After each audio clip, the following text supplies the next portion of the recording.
Welcome back to Old School Sports and our Out of the Park Baseball 26 mini series with the Los Angeles Angels. And we are just about to get this off-season underway. Thanks to everyone for the advice and comments, and congratulations on the last couple episodes on a job that we finally got done here in our fifth season, finally winning a World Series with the Angels.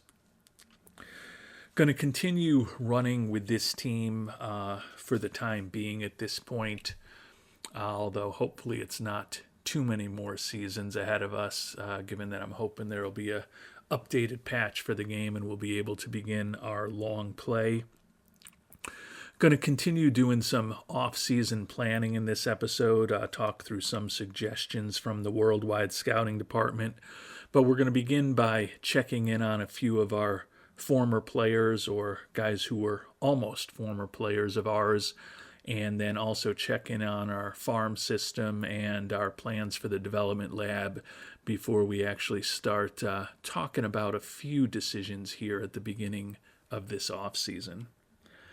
The goal is to try to keep this team together as much as possible and improve it on the margins when we can, and hopefully put ourselves in a position where we can win back-to-back titles in 2030.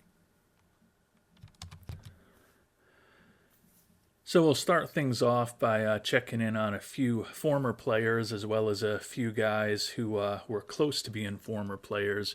Drew Rasmussen is a guy that we have thought about in the trade market, and also thought about when he was a prospective free agent at times in the past. Turns out that avoiding him was a good decision. He missed most of this past year with a partially torn UCL. Going to be out for another 7 months, so he's going to miss the start of next year. He's only pitched 25 games over the past 2 seasons and was 1-2 with a 5.19 ERA this year.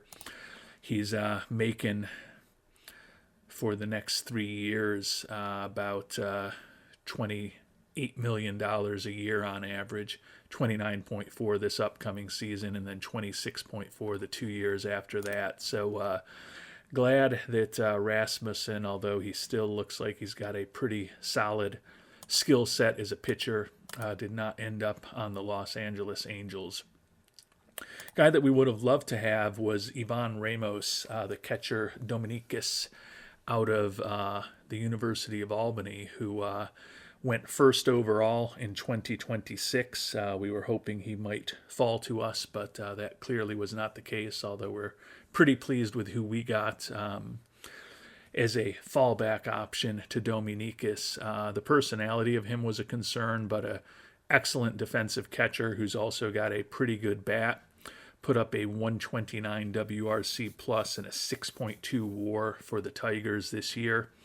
The 26-year-old already has 3 full years of major league experience, 24 homers, a career high, 69 runs batted in, which was actually a career low for him. But the 271 average and the 835 OPS were the best of his career. So one of the best catchers in baseball. Speaking of best catchers in baseball, had Adley Rutschman on the team for a few years. We picked him up when we traded Mike Trout away, and then we moved on from Rutschman when we made a trade for Spencer Schwellenbach. He, over the last 3 years, or I guess it's more accurately the last 2.5 years, has been pretty productive with Atlanta, coming off of his best season in several years. Put up a 135 WRC plus and a 4.3 WAR while hitting 272 with 12 homers and 50 ribbies in 371 at-bats for the Braves. Juan Moreno, an international free agent from 2 off seasons ago, or actually 3 off seasons ago. It was the 26 to 27 off season. He's become a monster player. He's been a MVP. He's been a Rookie of the Year. He's won a Gold Glove. He's been a Silver Slugger and a 3-time All-Star in 3 full seasons in the majors. Another monster year for him this year, led the NL in both home runs and ribbies for the second time in his 3-year career. Although the batting average did dip to 238, so his average has gone from 315 to 265 to 238 over the course of his career. The 134 WRC plus, the lowest total of his career, but still a pretty imposing offensive player. And last but not least, Mike Trout. Feel a little bad that we did finally get the World Series title this year, and Trout was not part of it. He is pretty much a full-time DH at this point. No skills at all left in the infield and center field. He's got skills that you could play him as a left fielder, but obviously a brutal center fielder at this point, heading into the final year of that long contract. So he's making about $35.5 million a year, fragile physically, and he basically looks done. The positive thing you can say about him is that he actually played a lot more at first base than I thought, 89 games in the field. So he wasn't purely used as a DH, and he still played 153 games, which is guessing the most in quite a long time for him. He had the most since 2016 for Mike Trout, playing in 153 games this past year, but he honestly looks pretty washed. He's hit 209 and 208 these last couple years. Did have 21 homers and 70 ribbies, but still just the 89 WRC plus, and he was below a replacement level player given his defensive limitations. Given that, as we talked about in the last episode, we're kind of in need of a right-handed hitter, there is a small thought towards bringing him back. Undercover Boomer suggested in the comments to the last episode that maybe we try to reunite with him, see if the injured Ben Joyce, whether we could send him to Baltimore, get them to retain 80 to 90% of his contract, and kind of get an inexpensive option on Trout for next year, while they get the relatively inexpensive option of what a healthy Ben Joyce could do for them in 2031. I don't hate the idea, and I did look at the option, and I feel like Undercover Boomer may have some special OOTP powers, because he said if they'd keep 80 to 90% to think about it, and they actually would keep exactly 90% of his contract. That being said, we'd still be spending $3.5 million next year on a guy who is a right-handed designated hitter who's basically only going to play against left-handed pitching. Looking at his batting splits from this last year, he was a league average offensive player against lefties, well below average against righties. Looking at that profile, he's got a little more pop in the bat, and he's got a little bit better eye against lefties, but he's going to strike out, and he's not going to make the greatest contact in the world regardless of what hand pitcher he's facing against. But bringing him back in the final year of his contract does have some attraction to me. We won the World Series without him. Could we try to go for a repeat and finally get him that ring here after we cast him away several years ago? It's something I'm considering because I like the story part of it. I don't love having a guy who is only a designated hitter, who's going to be turning 39, who's fragile physically, and that I only want to play against left-handed pitching. So those are kind of some of the reasons why I might not bring Trout back. But it's definitely interesting to think about. We'll move on now to take a brief look at our farm system, given some of the success we've had bringing up former first-round picks over these last couple seasons. We've slipped to being ranked 8th overall in the majors in terms of our farm system ranking, which is still a pretty good spot to be in. The top prospect in our organization, 18-year-old starting pitcher Heriberto Garcia, ranked number 18 prospect in baseball. He was our IAFA signing almost 2 years ago.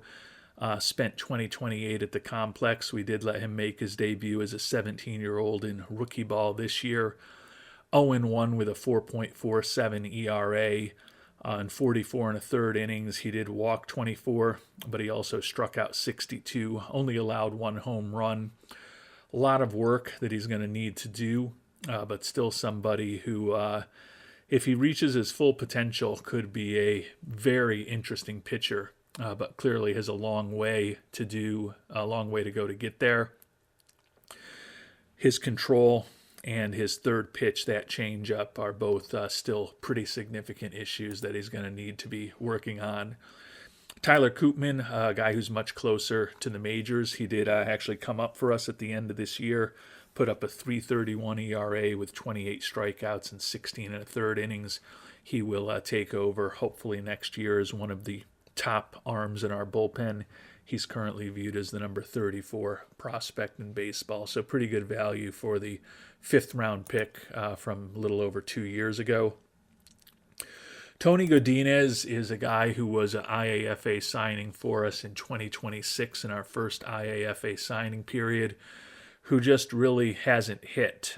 He's, for some reason, still listed as the number 50 prospect in baseball.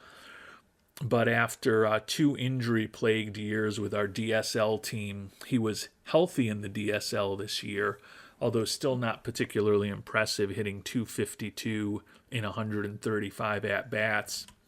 But given that he's closing in on 21 years old, we felt like we had to get him out of the DSL. So we promoted him to A-ball midway through the summer, and he was completely overmatched. Hit just a .128 in A-ball, just 11 for 86, a sickly 13 OPS plus and 2 WRC plus. He was well above a win below replacement in the 36 games that he played. Still looks like he could be a useful major league corner outfielder if he can reach his full potential. But given that he's almost 21 years old, I am getting worried about our opportunity to truly develop him to reach that potential. Starting pitcher Manny Cruz, 4th round pick from 2027, is the 53rd ranked prospect in baseball. Cruz was 7-3 with a 2.65 ERA in A-ball, and then 1-3 with a 1.51 ERA in high A. Combined for 152 strikeouts at those 2 levels. Not even 21 years old yet, so a similar age to Godinez, but a much better track for him. Cruz certainly looks like someone who, if he reaches his full potential, could be a very interesting starting pitcher for us in the not too distant future. We'll have to see how he progresses over the course of this offseason. Looks like he's basically ready for Double-A, so unless he regresses, I think I probably would promote him to Double-A at 21 years old to begin next year. He was pretty effective in the small sample size of 7 games that he played for us in high A-ball. And our top 100 prospect is Mike Scott, an 11th round pick who's worked out very well for us. Unfortunately, he suffered a partially torn UCL after the season was over, so he's going to miss most of next year. Split the year between high A and Double-A, and actually started in single A, and was pretty effective at the A and high A levels. 4.44 ERA over 26 and a third innings in Double-A for us. But he still did have 37 strikeouts in just 26 and a third innings, was still a win above replacement, and his SIERA materially better than his ERA. So disappointing that he suffered that injury after the season was already over, apparently when he was working out. Hopefully, we'll have him back to do a little pitching for us at the end of the AA or AAA season next year, but likely won't be making his major league debut quite yet, given that he's going to miss most of next year. Two additional players who are ranked in the top 200, but not in the top 100. Danny LaCroix, a fifth-round pick from a year ago, made his debut in rookie ball this year, 2-2 with a 6.08 ERA. Looks like he could be a useful back of the rotation starter if he reaches his full potential, but a little surprised to see him ranked as highly based on what he's done so far. And then Joshua Lugo had a really nice year in AAA, hitting .336 and hit .333 in 84 major league at-bats. He was up with us for a couple of different stints in the majors this year. Definitely a guy who can take over as a utility infielder for us, maybe in the mix for some playing time at third base, perhaps in a platoon where he'd be focused on playing against left-handed pitching perhaps. Not as good defensively as some of the guys that we've had as utility infielders over the past few years, but given that he's making the major league minimum and is at least versatile defensively, although not particularly incredible at any positions, I think he's a guy who likely will be, as I said, a utility infielder and possibly in the mix to play third base for us in 2030. And being the beginning of the offseason, also time for us to get the development lab fired up and going. So we'll talk about who we're going to have this year. Sean Gamble, the young second baseman, going to be working on his bat speed. Andres Putt Rodriguez, we mentioned that 2026 draft when we didn't get the great catcher, number 1 overall, because we weren't picking until 6th. Well, Putt Rodriguez is who we ended up getting with the 6th pick, and he has won a Rookie of the Year, been an All-Star, won a Silver Slugger, been a champion in the ALCS MVP this year, had another monster season for us this past year. We're going to work on seeing if we can improve his plate discipline. Tyler Koopman, the reliever we talked about, working on his control, as is Justin Buchanan, another one of the better prospects in our organization. He made his major league debut this past year. Split the season at a number of levels, the Development League, AA, and AAA.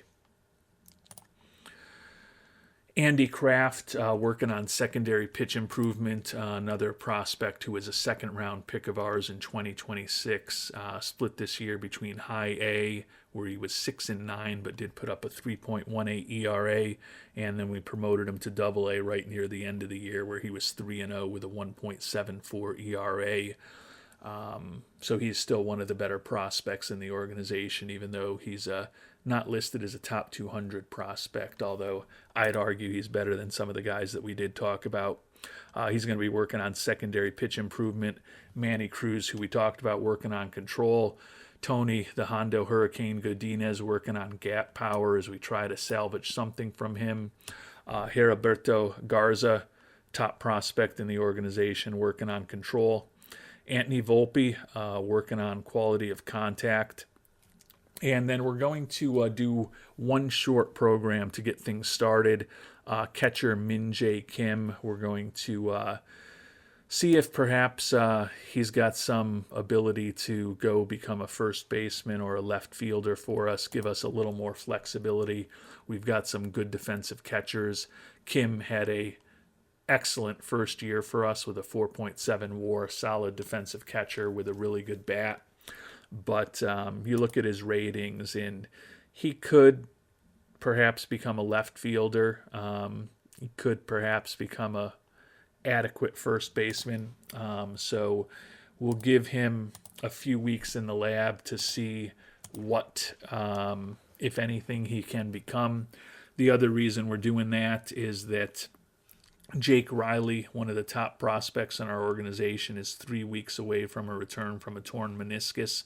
So we're hoping that if Kim finishes up that program in a rather hasty way, we might be able to get Jake Riley when he's healthy in a few weeks into a program where we can continue working on developing the former 14th overall pick who was 8-2 with a 2.65 ERA for us before he suffered that injury.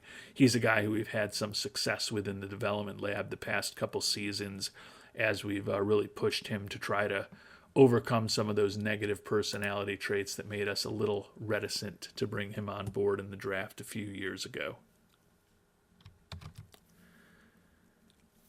And I mentioned we've gotten some good feedback from the worldwide scouting department on a few of the decisions that we mentioned we were thinking about in last episode. Feedback from both Peter Hooper and Avery Shaham on left fielder Carlos Jorge. We made that trade with the White Sox to bring him on board, and although he had been having a career year with the White Sox that actually earned him an all-star nod, he was brutal with us after we brought him over. He's also set to make pretty decent money at $7.5 million next year. But we still think that he can be a useful platoon guy for us against right-handed pitching with that left-handed bat. He's got some speed. He's a pretty respectable defensive outfielder. You know, I look at that profile and I say respectable, but in terms of his performance, he has won 2 Gold Gloves in previous years, so I'm probably understating his actual proficiency in left field. There's just not a ton available on the trade market, so we're going to make an offer to him to try to bring him back for at least one more year, which will make our outfield even more left-handed centric for the time being. We already know we're bringing Skull back to hopefully be our everyday left fielder after being our DH. Rodriguez is back in center field, and Carlos Jorge would likely get the first shot at being a right fielder for us, or perhaps if we pivot Skull to right field, Jorge would get the shot at being our left fielder, at least against right-handed pitching. So I don't think he's what he was with the White Sox in the first half of the season, but I also don't think he's what he was with us over the second half of the season. If you look at what he's done in the majors over the course of his career, parts of 4 seasons now with the White Sox and us, and he's put up a 110 WRC plus even with that brutal stretch that he had here with us. Think that he can definitely be a somewhat above average offensive player, particularly if we focus his playing time against right-handed pitching. So we are going to make an offer to him as well. And we also talked last episode about the 3 players who we've got team options on this offseason, and we also went into some depth about the potential weakness of the free agent market.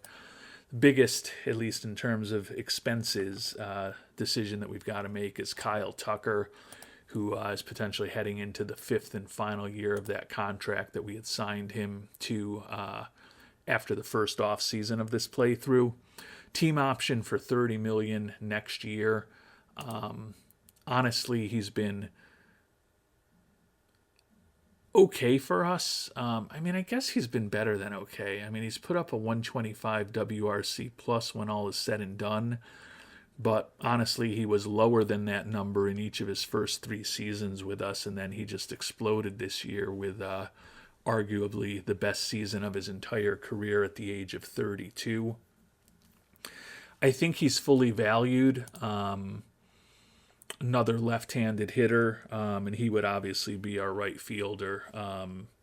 But between Skull and Jorge, that gives us some options for left field and DH, at least against right-handed pitching.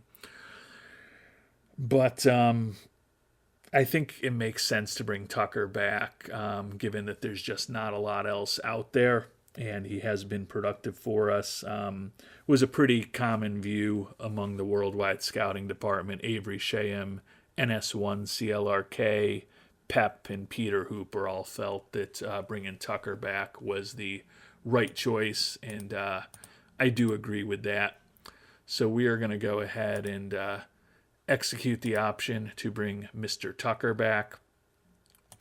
Michael King, set to make $17 million next year. This was one where both members of the Worldwide Scouting Department who opined said to move on, and that was Pep and NS1 CLRK.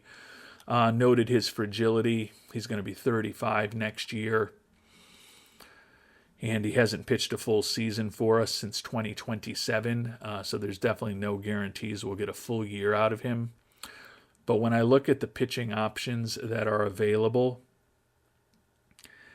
this is one where I'm going to go against the will of the Worldwide Scouting Department, and I think we bring him back as well. In the parts of 4 seasons he's been with us in LA, he's been a really good pitcher, 112 ERA plus, 93 FIP minus, 36 and 23 record with a 360 ERA, a 1.21 whip. He's basically kind of been the same kind of pitcher for us that he's been with the Yankees and the Padres over the course of his career. Trouble staying healthy, but pretty effective when he's actually been on the mound. Definitely a risk, but it's only 1 year that we're extending, and then we'll have a team option again a year from now.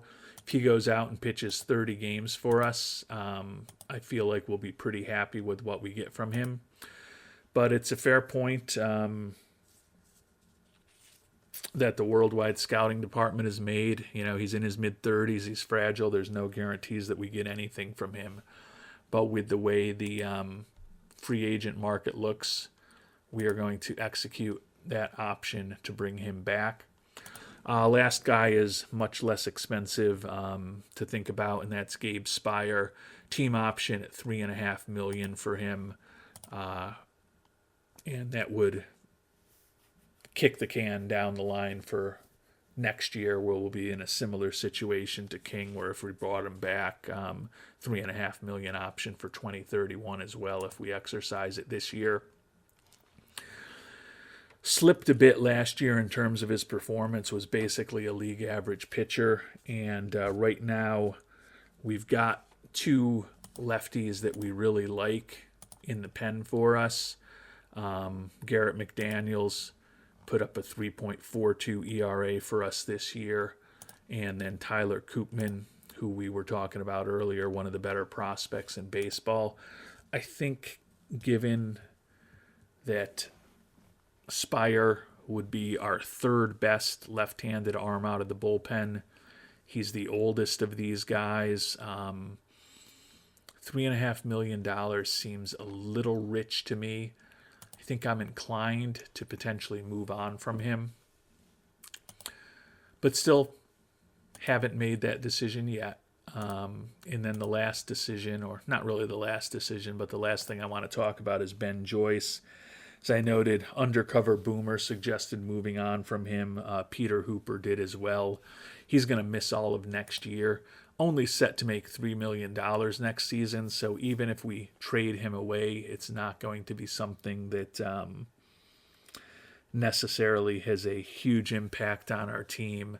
I think the big question for me right now is, do we trade him for Trout in a deal that we actually end up spending a little bit more money? Not a huge amount, obviously, because as I said, Baltimore would keep a big chunk of Trout's final year to potentially get the option to have Ben Joyce as a good reliever for them in 2031. I guess maybe they're holding out some hope that he could be back for the end of next season, but given Joyce's injury history, I wouldn't bet on that.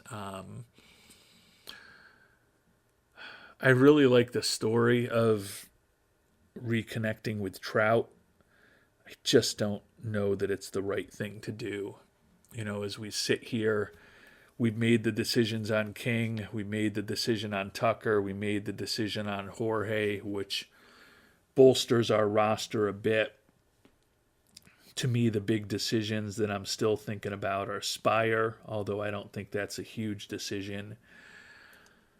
And then when we think about what our infield could look like next year, Zach Neto, Addison Barger, we probably only have one of those guys back. Barger's been our starting third baseman most of the past few years, coming off the worst year of his career, and he's going to be 30 in about a week and a half. Neto has moved into a utility infielder role with us. He's versatile defensively, has good speed, but he's also set to make $15 million next year. Whereas Barger, although he's not as good or as versatile defensively, set to be making less than $10 million in arbitration. Both of these guys will be fighting with the likes of Lugo and Volpe for potential platoon time at third base and or utility infield roles. But with Guerrero at first, Gamble at second, Wakabayashi at short, Lugo and Volpe in third base / utility infield type roles, we really only have room to bring back one of Neto and Barger, and I'm still going to spend some time thinking about that when I finish up this episode in the next few minutes. Gonna look. I guess I might as well look at the trade options here with you. There's no reason for me not to see what's out there if we shop these guys around. I don't think I'm going to be overwhelmed by the offers for any of them. Barger could get Junior Caminero in return. 26 years old. He's already fragile physically. Similar defensive player to Barger. I honestly think I like Caminero's bat a little better. The issue is they've signed him to a 8-year, $155 million contract that he can opt out of if things go well, or stick us with another 3 years and $72 million if things aren't going all that well. So I think Caminero's definitely a better player than Barger. But Barger, until this season, had been very productive for us, raising his career WRC to 107, WRC plus to 107 after those first couple years in Toronto where he wasn't great. He really caught on with us offensively. Caminero, look at what he's done. Yeah, 121 WRC plus over the course of his career, so he's clearly been a much better offensive player than even Barger. But he's fragile physically already at the age of 26, and he's locked up to a pretty significant contract. It's an interesting thought. We are a win-now team, and I'm probably not going to be playing this game for 3 or 4 more seasons. So do we bring on Caminero for Barger now and install him as our third baseman? Certainly something to think about. See, there's a lot of other guys who are useful-ish major league players that we could get for him. Nick Lodolo, certainly a pretty solid starter, although 9-13 with a 4.96 ERA, coming off of a pretty disappointing season for him, and he's also going to be turning 32 years old soon. Gavin Killen, 25-year-old second baseman, versatile defensively, not the most impressive bat in the world, but making a lot less money than Barger. So there's definitely options out there for Addison Barger. Don't know that any of them totally excite me, but there's players who could help. A lot of veteran pitchers making some decent money. Garrett Horn, don't hate him as a lefty. Control still an issue. We think the stuff could be incredible, but he's a guy who's almost 27 years old. and still hasn't made it to the majors. 7-10 with a 4.66 for Round Rock in the Rangers organization. If he reaches his full potential, he's a pretty interesting pitcher, but again, he's almost 27 years old. What's the odd that he's going to add another 25 points to his stuff, 10 points to his movement, and 10 points to his control at the age of almost 27? But definitely people to think about in terms of Barger. We'll take a look at Neto before we finish up the episode as well. I'm guessing I would have to think the options for him would be a little bit less since he's making more money and he's got more guaranteed years than Barger. There's some options out there. You know, we need help in the outfield and left field. Paul Chancellor gives us a right-handed hitter, pretty good contact hitter, but awful in terms of the power. Below average offensive player this past year. Gavin Turley, right fielder. He's intriguing to me, actually. Made his major league debut, just put up a 65 WRC plus. Another guy who's a little older, 26 years old in a couple of weeks. Number 88 prospect in baseball, fragile physically. But he's solid defensively, solid speed.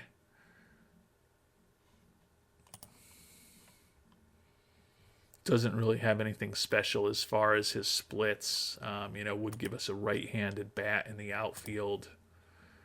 Be a lot more economical than Neto. I mean, realistically, as fun as it would be to bring back Trout, I think it's hard to argue to bring back Trout over either a Chancellor or a Gavin Turley. Some of the same names that we had offered to us for Barger are also on the list here. Jackson Chourio of the Brewers. Fragile physically, and he's making pretty big money for a guy coming off of an 86 WRC plus with some injury issues. Actually, he missed all of last year. That was 2028. He put up the 86 WRC plus, so obviously some huge injury issues. Ruptured MCL at the end of 2028, cost him all year. So I can kind of see why Milwaukee might be inclined to move on from Chourio. Get Max Fried from the Yankees. Alcantara was on the list for Barger, for those of you who are looking closely. So there's some pretty interesting options for both of these guys. So a lot to think about. What are we going to do with Joyce?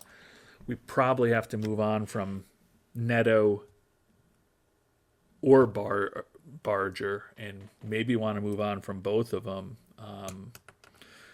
So still a lot for me to think about. Obviously, I'm going to start making some decisions, but if you've got any ideas on what we would do with Barger versus Neto, what you would do with Spire, whether you think I'm crazy to actually think about bringing Trout back, knowing that he is a aging, injury-prone, designated hitter only, who we'd only want to play against left-handed pitching. I think I kind of have my answer right there, but still some interesting decisions ahead of us. Not going to be an incredibly impactful free agent offseason, I don't think. So I think maybe if we decide to trade one of these guys away, that's going to kind of be the big move we make this offseason. But it's interesting to see that both Neto and Barger do have some value.